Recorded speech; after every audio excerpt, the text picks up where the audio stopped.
Welcome back to the Ginstead. I'm Mary. Today is Saturday, January 3rd, 2026, and we're only 3 days into the new year, and 2026 is shaping up to be quite as interesting as 2025 was, and I guess I would add unpredictable. This morning, Trump confirmed the U.S. military carried out a large-scale strike in Venezuela early Saturday morning and took Venezuelan President Nicolas Maduro and his wife into custody. And they have been indicted, and Pam Bondi has announced this, indicted on narco-terrorism charges. And so hopefully she will do something with those charges, because the track record so far with Pam Bondi, who had the Epstein files on her desk and ready to go, and I guess they're still there. So, and there was nothing to see there apparently. So let's hope for some better results with this indictment. And in a press conference earlier today, President Trump said, quote, "We are going to run the country," that is Venezuela, "until such a time as we can do a safe, proper, and judicious transition." So we went in and we removed Maduro and his wife and are transporting him back to New York City, where he'll be indicted. And we are basically controlling Venezuela right now until the transition is done to the liking of the United States. And then what I thought was interesting, and do I think it's a good thing? I don't think Maduro is a good guy, and he was destroying Venezuela. The people deserve better, and he stole that election. Boy, that sounds familiar, doesn't it? From a couple elections ago. So I don't think he was a good guy. But what has been interesting is this story has quickly segued to a story about narco-terrorism to oil. And the U.S. is, and President Trump has announced this, that the U.S. is going to be going in and supporting the major Exxon and Mobil, who I think merged, but they're going to be going in and rebuilding all of the infrastructure in order to tap into the oil in Venezuela. And so I just found that interesting, that we have gone from narco-terrorism to now the focus is on the oil in Venezuela and making sure Venezuela has a leader that is going to support that infrastructure in order for us to access their oil. But the other thing that I found interesting with this whole discussion going on is the fact that some of the way Venezuela has been described and what the citizens have been dealing with as far as corruption and failing infrastructure, corruption with their tax dollars, with their currency completely debased. And so I guess I've been kind of puzzled as to, yes, I think it's good that Maduro is out and that hopefully Venezuela can enjoy sovereignty again, as they have talked about. However, who's going to be controlling that and dictating what that looks like? Hopefully it will be the Venezuelan people.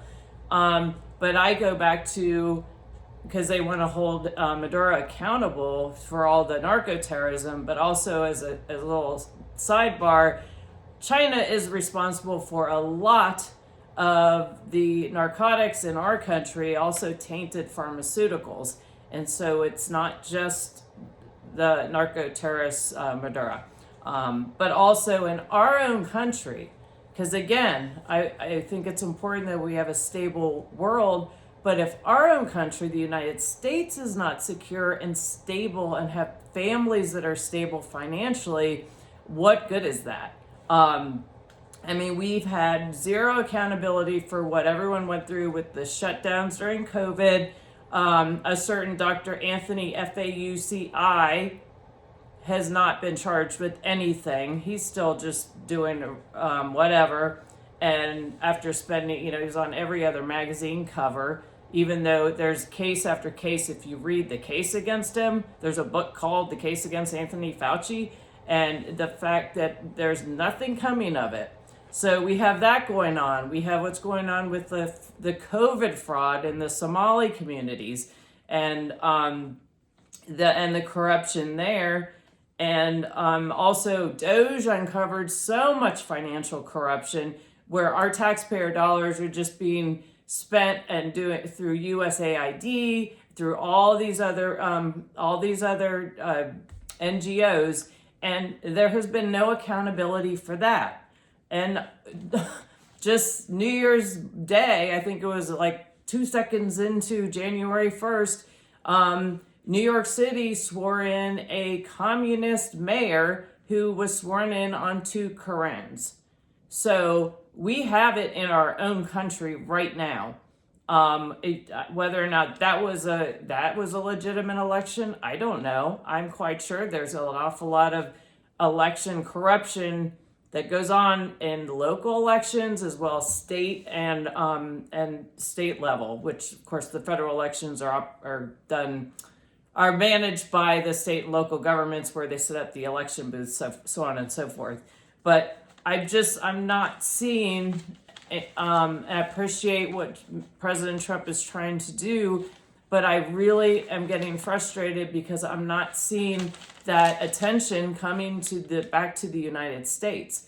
And as far as stabilizing, as far as bringing law and order, and the other thing I'm kind of concerned about, not confused about, is that they're going to be bringing the indictment, the case is going into a court in New York. So I don't know what the judge is going to be like, because the DC courts and the New York courts don't have a very good track record of wanting to detain criminals. So we'll see how everything plays out. I hope for the best for the people of Venezuela. I also am concerned whether or not you agree with what Trump did or not. Make no mistake, we have a lot of we have a lot of illegal aliens in our country, came here illegally, likely sleeper cells that may be less than pleased with what President Trump has done. So it's extremely important to make sure you're paying attention to what's going on around you. And you really need to make sure that you're prepared and you're using your situational awareness, because I just kind of feel like 2026 is a tinderbox. I know there was a ISIS type terrorism act that the FBI uncovered. I think it was in North Carolina, so I appreciate that. But I'm just really concerned because I'm concerned about the lack of holding anyone accountable in our own country. So anyway, and then so as we continue into 2026, we've had this big story come out today. And I've also been watching very closely what's been going on with the economy. And I came across an article here. This was on Statista.com, and it says 9.3 million Americans work multiple jobs to make ends meet. And this is another thing I would like to see the president pay more attention to what's going on fiscally in the United States of America, because I think it looks really bad for the administration to come out and talk about how low inflation is, or the cost of living is, and that jobs have never been better, on and on and on. And yet the reality that a lot of us are seeing and living is counter to that. And I would hope that what he's saying either comes to fruition or he has a little more realistic understanding of what's going on with the American people. And this says 9.3 million Americans work multiple jobs to make ends meet. And this is the highest number since, let me see here. The Bureau of Labor Statistics started tracking this in 1994. This is the highest number it's been. And I'll link this in the comments below, but this is the one full-time, one part-time job. And this is the Great Recession, 4 million. This is pre-COVID to 2019, 4.6 million. And this is as of November 2025, one full-time, one part-time, 5.2 million Americans. And then you also have a percentage of Americans that they have two full-time jobs, and I know people have two full-time jobs in order to make ends meet, and so that's that's a story. As far as the reality of what's going on the ground in the United States of America. And the other thing that's so interesting is when a lot of us are saying, well, how are people making it? Insurance costs are up. Food costs have gone up. Now gas has gone down. I get it. There are some things that have gone down. Beef is up. We've talked about that before. But the GDP was just released last week, and it showed that the economy had grown by larger than expected 4.3%, and personal consumption rose 3.5%. And the article that was in the Hedge talking about this was called Consumption Conundrum. And so people are saying, well, who in the world is spending all this money? And this is a result of the K-shaped economy. And you have a recovery where the middle to lower middle class, they're getting poorer and poorer because of inflation, and the richer are getting richer and richer. And the reason we're seeing such high consumption, such high spending, and I've talked about this before, the top 10% of earners are responsible for about 50% of all of the consumer spending in the United States. So what happens if something happens financially to that top 10%? That would really hollow things out financially in our country. And I wanted to talk a little bit. It says, can such a divergence continue? To help answer that, consider the 5 bullet points below, which explain why personal consumption has been strong. Well, you have the wealth effect. So you have people involved in the stock market, which has performed, but that really doesn't have any connection with the economy on the ground, if you will. And then you have a lot of more people are using their credit cards. The wealthier spend a lot of more on the luxury items, so that's another reason for the inflated numbers.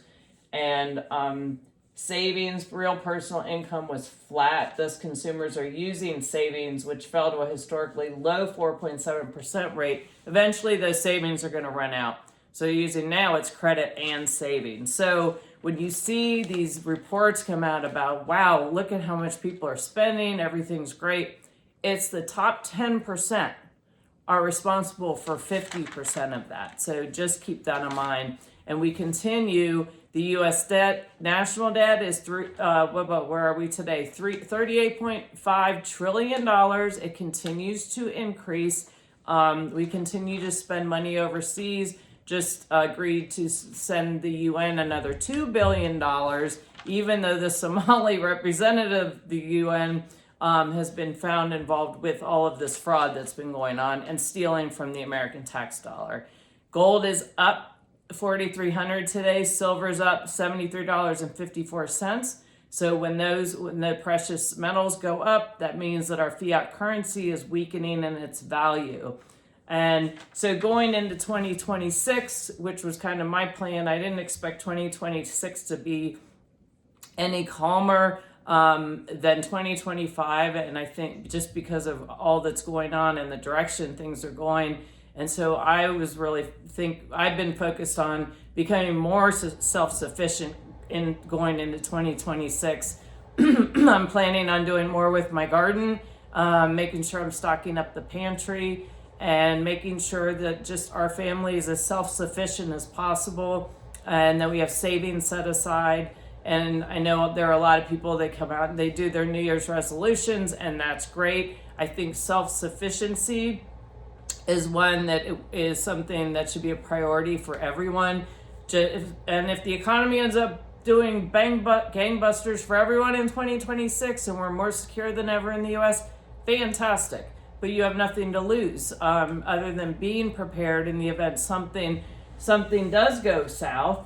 And if you have a grid down situation, I mean, President Trump was saying when they went in to get Maduro, he said it in a certain way that it was very dark where they were making the strikes. And he said, and we have very skilled people that make that happen. So I heard that and my ears kind of perked up. But this article I thought was relevant, and it was in the Hedge this morning, called Back to Our Roots. If baby boomers did it, so can we. And they were talking about the victory gardens people were encouraged to put in during World War II. And I know there's been a lot of push to get a lot of the artificial colors and everything out of our foods. Well, there really needs to be a push to encourage people to grow their own food. And I thought this was really interesting. Between 1943 and 44, Americans planted upwards of 20 million victory gardens.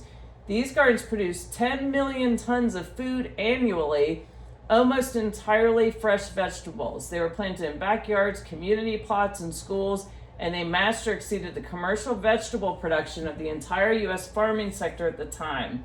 The most common crops included tomatoes, beans, carrots, beets, lettuce, squash, and potatoes. And again, I'll link that for you guys. So 2026 is here, and just continue to be self-sufficient, be prepared, make sure you're training, you're working on your self-defense, you're working on your physical fitness, so that you can best defend yourself or help somebody else in need. So thank you so much for watching. Please like and share, subscribe, and I look forward to talking to you all again soon. Have a great day.